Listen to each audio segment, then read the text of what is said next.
Ben ararken sen de buldun kendini, insanlığın dert eyledin derdini nurun ile.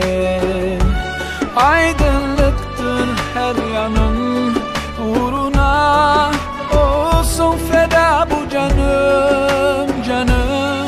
Yüreğimi sardı yine hüzün, bir dişim var ya hep dolu gözüm. Senle var oldu özüm, senle hayat bulunsuzum. Neredesin, nerede o gülen yüzün?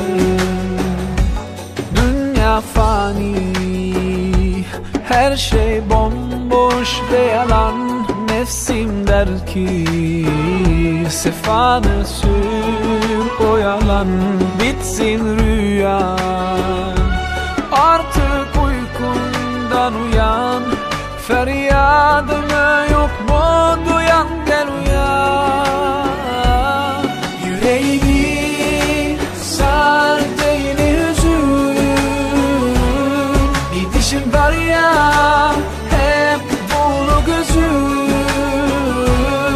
Senle var oldu özüm, senle hayat bulunsuzum. Neredesin, nerede o gülen yüzün?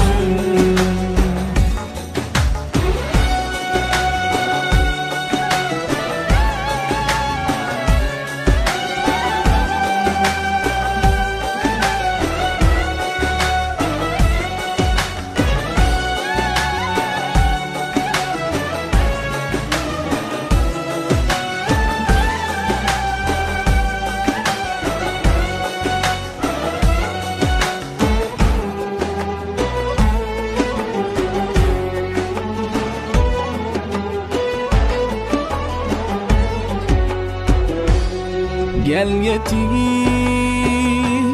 imdadıma, merhem ol yaralarıma. Sen ümit ışığımsın, bir tek gönlümü sana bağlamışım. Bir tek gönlümü sana bağlamışım. Yüreğimi sardı yine hüzün, bir dişim var ya hep dolu gözüm. Senle var oldu özüm, senle hayat bulunsuzum.